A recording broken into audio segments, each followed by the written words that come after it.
கடமையை செய்பவன் வெற்றி பெறுகிறான், கடமைக்கு செய்பவன் தோர்த்து போகிறான்னு சொல்லுவாங்க. அந்த ரோட்ல ஒருத்தர் குழிய தோண்டிக்கிட்டே வராரு, ஒருத்தர் குழிய மூடிக்கிட்டே வராரு. 1 கிலோமீட்டருக்கு இப்படியே பண்ணிட்டே இருக்காங்க. ஒரு பெரியவர் பாக்குறாரு, என்னப்பா பண்றீங்கன்னு.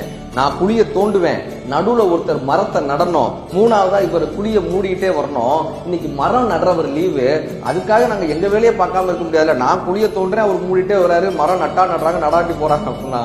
இப்படித்தான் பல பேர் தங்களுடைய வேலைகளை இன்னைக்கு செஞ்சுக்கிட்டு இருக்காங்க. அவர் ஒரு பெரிய பணக்காரரு, கப்பல் முதலாளி. அவர் ஒரு பெயிண்டரை பார்க்க ஓடி வராரு, ஒரு 10 லட்ச ரூபாய் எடுத்துட்டு ஓடி வராரு. அவர் கையில அந்த 10 லட்ச ரூபாய் கொடுத்துட்டு சொல்றாரு, உன்னாலதான் தம்பி இன்னைக்கு என் குடும்பமே உயிரோடு இருக்கு, உன்னாலதான் தம்பி இன்னைக்கு என் மகன்கள்லாம் காப்பாற்றப்பட்டிருக்காங்கன்னு. பெயிண்டருக்கு ஒண்ணுமே புரியல.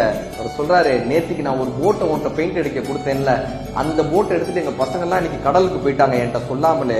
அவங்க போனதுக்கு அப்புறம் தான் எனக்கு தெரியும் அந்த போட்ல பெரிய ஓட்டை இருந்துச்சு, இவங்க எப்படி திரும்ப போறாங்கன்ற பருக வச்சுக்கிட்டே இருந்தேன். ஆனா சாயந்தரம் பாதுகாப்பா அவங்க வீட்டுக்கு வந்தாங்க. எனக்கு ரொம்ப ஆச்சரியம். நான் போட்டை போய் பார்த்தேன், அந்த ஓட்டைய சரியான முறையில அடைச்சு அது மேல பெயிண்ட் அடிக்கப்பட்டிருந்துச்சு. அது உன்னாலதான் சாத்தியமானது அப்படின்னு தெரிஞ்சதுக்கு அப்புறம் உனக்கு மிகப்பெரிய ஒரு நன்றி சொல்றதுக்காக வந்தேன் தம்பி. உன்னுடைய வேலைதான் என்னுடைய குடும்பத்தை காப்பாற்றியதுன்னு கொண்டு போய் கொடுத்தாராம். ஒரு கைகளால் வேலை பார்ப்பவன் தோர்த்து போகிறான், 2 கைகளால் வேலை பார்ப்பவன் வாழ்த்து பெறுகிறான், நம்பிக்கையினால் வேலை பார்ப்பவன் வாழ்க்கையை வெல்கிறான்.